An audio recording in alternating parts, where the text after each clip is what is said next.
In the name of God, the most gracious, the most merciful, welcome to another session of Lessons from My Mother. We are on lesson number 32.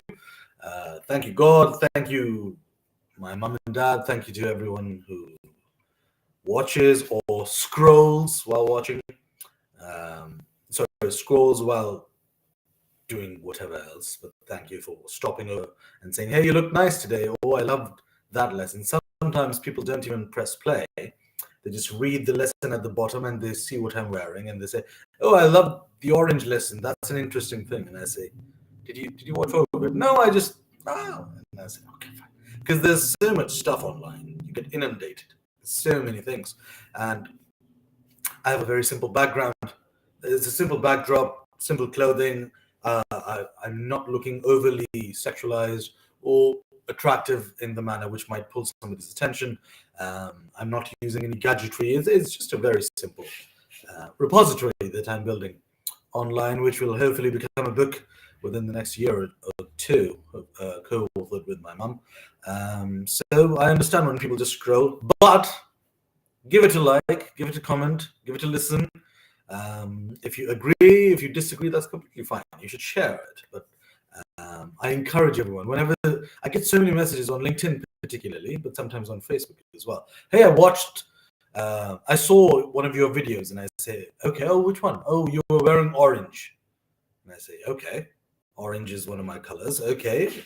What was I saying? I can't remember. I just read it was something by your mother. I said, you didn't play it, did you? I said, no, I just scrolled past it. I was like, okay, just play it next time. Maybe you might find something interesting, because then the message can develop much further, because the purpose of this, A, is to collect my mum's lessons and then turn them into a book, hopefully, but B, also, as you've seen in some of the interviews I've done, I've interviewed my friends and asked them to speak about their mothers, and they start sharing values from their mothers, and then eventually fathers as well.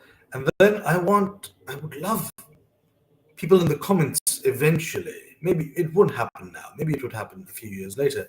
People in the comments start sharing, well, my mom also said this, and my mom also said that. And we start building this constellation of human beings who all come from mothers. There are very few, if any. I'm trying to think, are there any human beings who haven't come out of a mother? No. We all come from a mother, right? Immaculate conception is also with mother. Artificial wombs do not function. Yep. So there's something that binds us together to know that we are birthed from parents, and that can unite us really well. So whenever somebody meets me in person or writes to me privately on LinkedIn and Facebook, I say, look, this is a great thing you're saying. Why don't you go and comment it below on the video so that others can see it too? But I've noticed people are just shy about their mothers, about their fathers, about their families. And it's not a negative experience. It's a positive experience. I've only had one person write to me whose experience was remarkably opposite to mine. And she was saying, me and my mum get along like this and this happened. And I said, okay, that's different to mine. But they're mostly positive. But for some reason in our society, particularly Western society, where we're taught not to really express details about our personal lives. And I don't know if I'm saying that we should change that. What I'm saying is it doesn't have to be either or. It could be you can mention things that are important to you.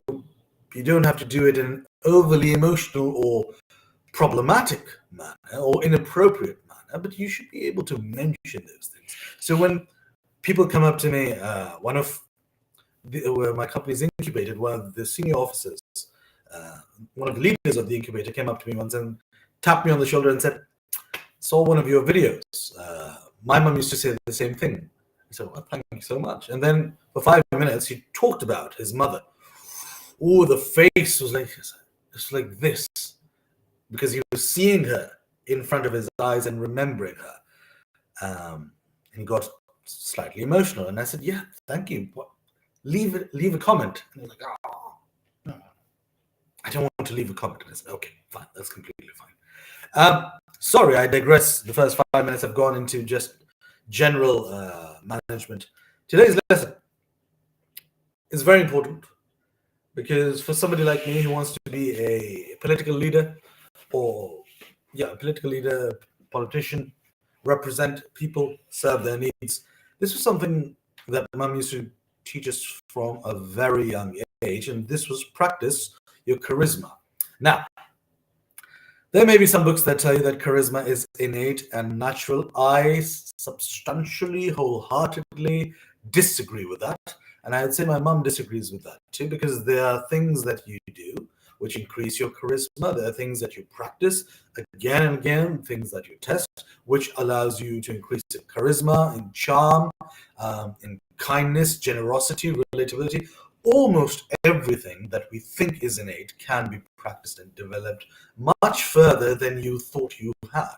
So somebody might just get up and say, somebody who's highly disagreeable might say, no, you know what, I'm not charismatic. I'll never be charismatic. This is who I am.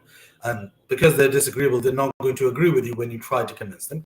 But let's say you break through that shell, break through that negative cognitive bias that the cycle that they've created. You break through that and you start help them understand that yes, you can be charismatic if you just do these 5 things, or yes, you can be charming or merciful or loving. Human beings are not set in stone. Personalities are constantly changing. Yes, the older we get, the more fixed we get in certain things, also by choice. There are people my age and older who are still jumping around, who still don't have a center. That happens too.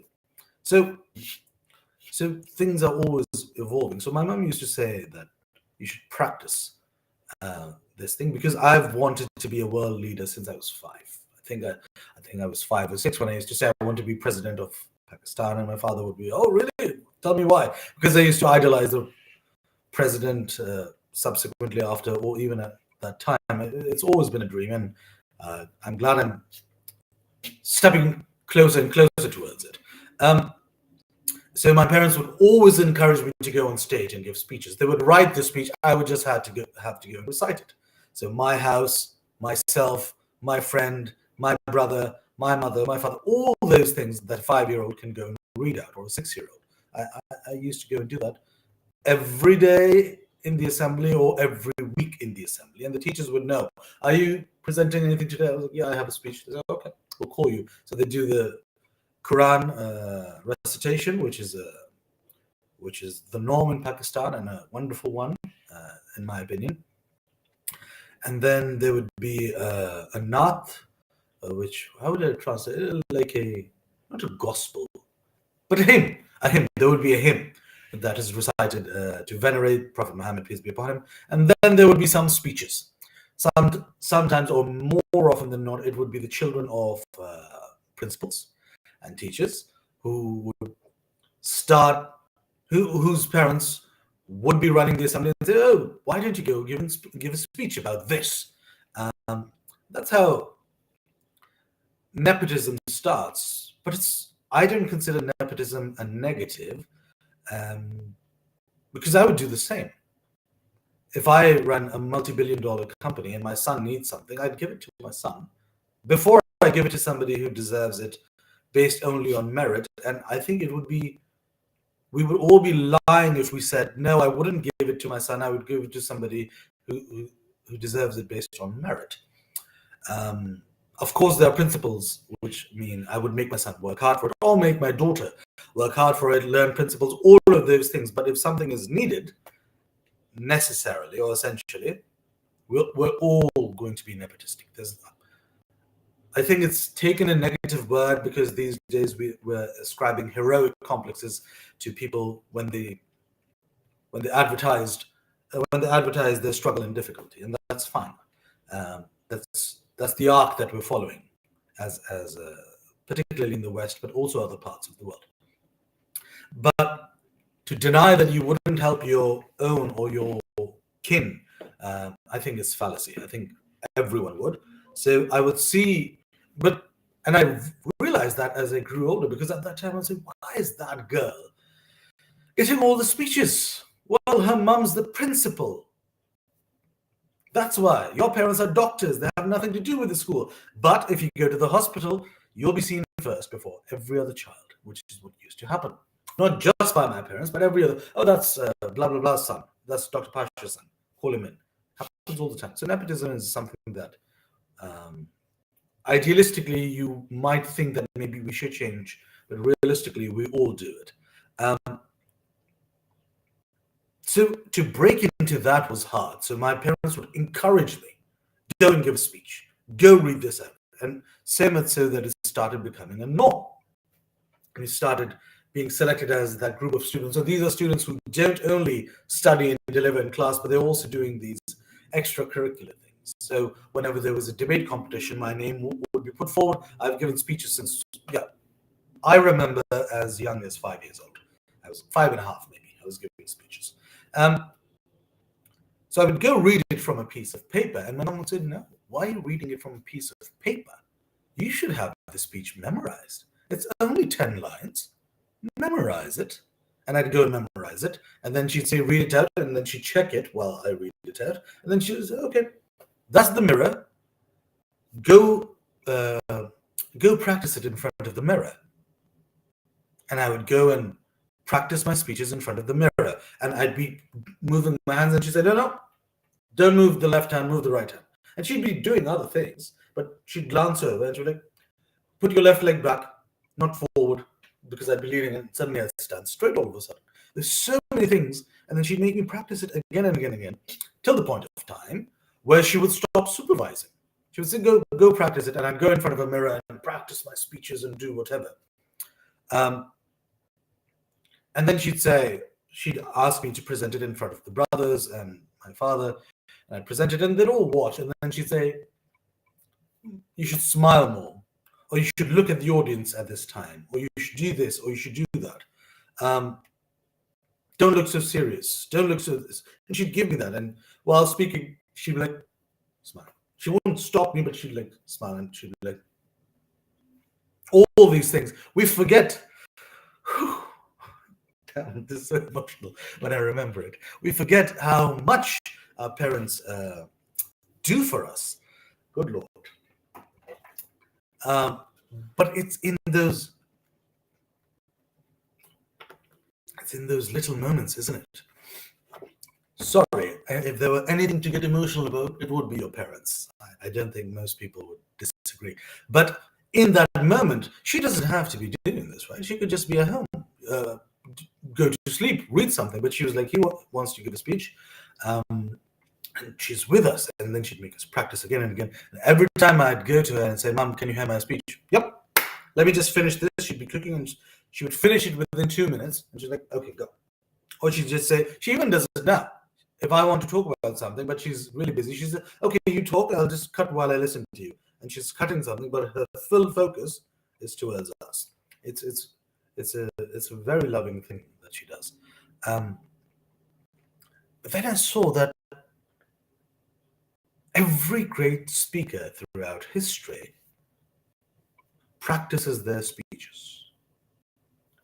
Now, I am not pro-Hitler as a leader or as an ideologue, but as a public speaker, I think he did a fantastic job.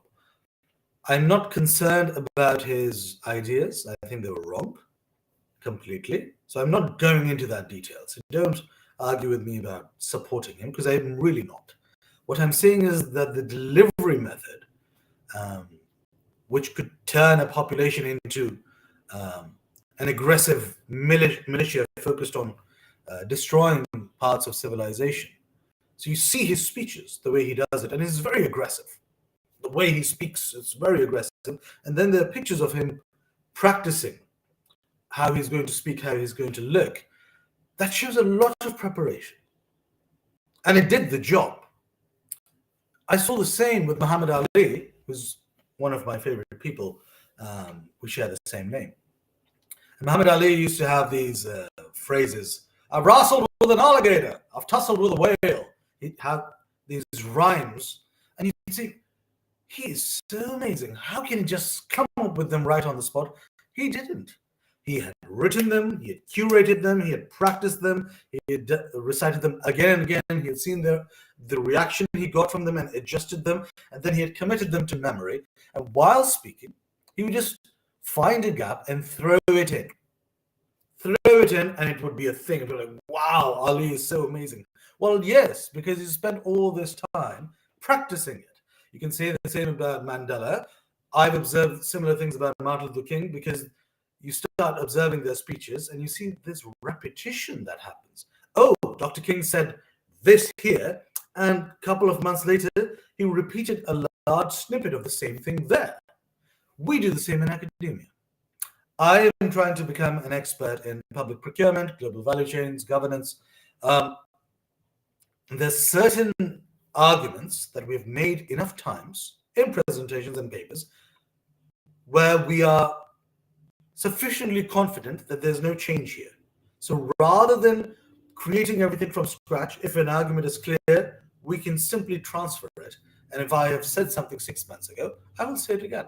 Because my belief or my scholarly perspective has not changed regarding it, right? So everyone does that. I've seen Obama do it.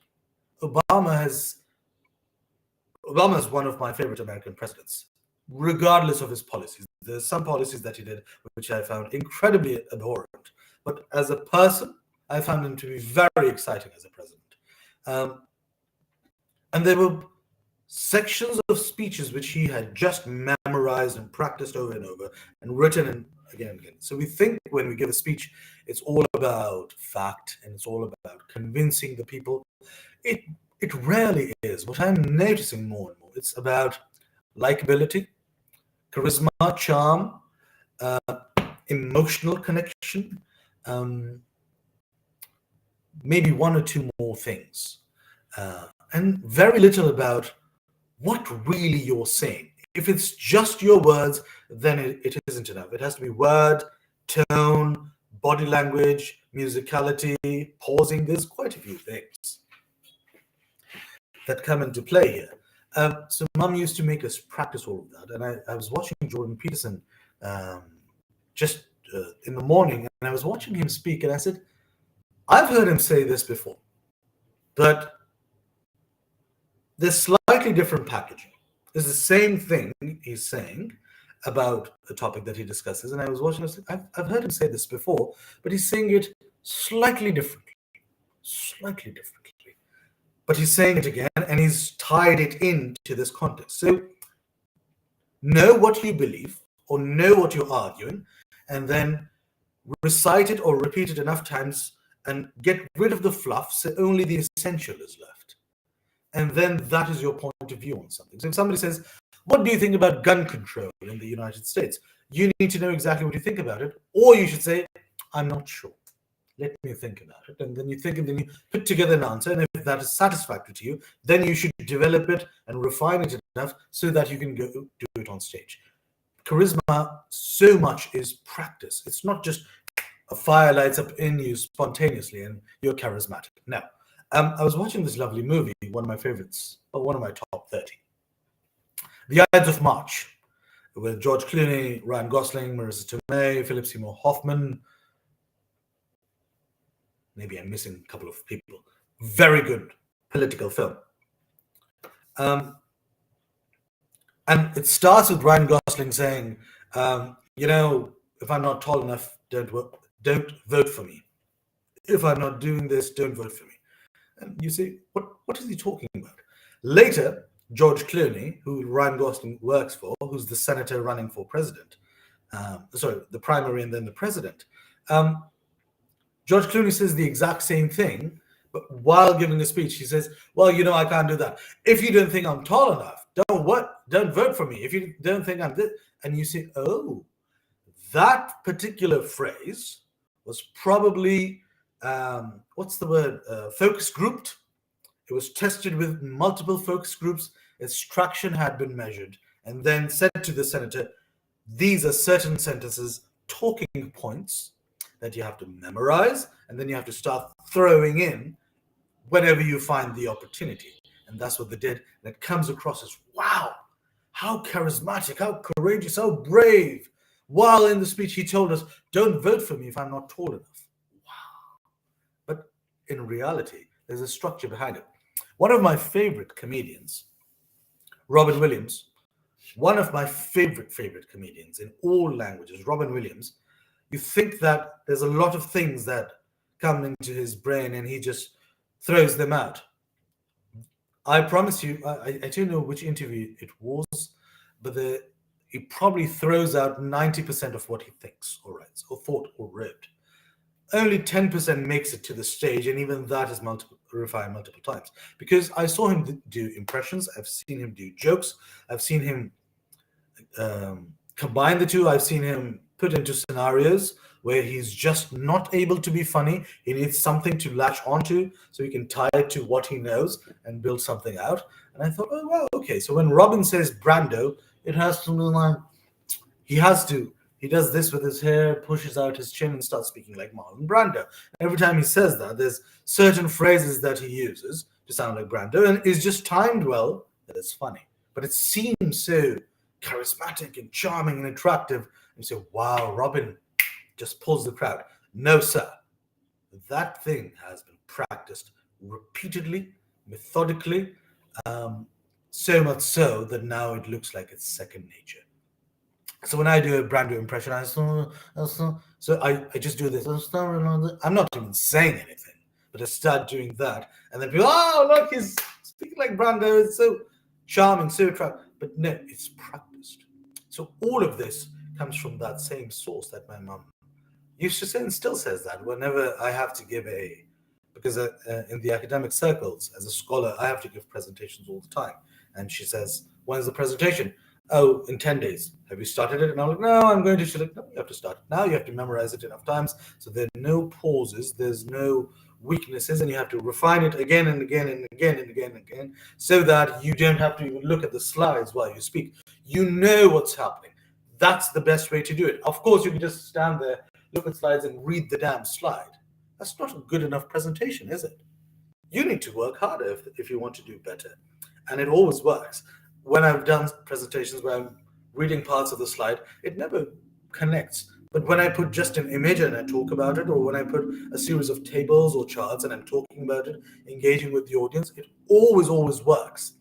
That preparation always works. It never fails. So that is a lesson that I've carried, and I hope to continue carrying and getting better and better and better. So it was very interesting to me for things which seem natural or which seem emergent or irrational or emotion based. Even they, more often than not, have a reasoned, methodical structure behind them, which gives shape to that beautiful spontaneity and magic that we see on stage. Just go and ask a magician, or just go and ask a dancer or a performer, can you just walk on stage and dance? They're like, no, I practice 50,000 times. I get paid to do this. No.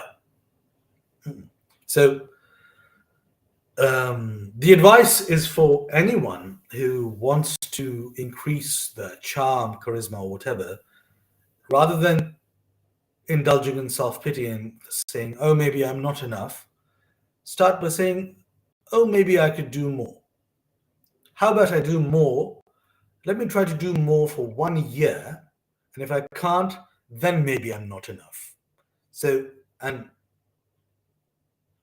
undoubtedly in that 1 year, you go levels and levels up. So my advice would be this. Anyway, I've gone on slightly longer than normal. Thank you so much for joining me again today for lesson number 32 from my mother. I shall see you again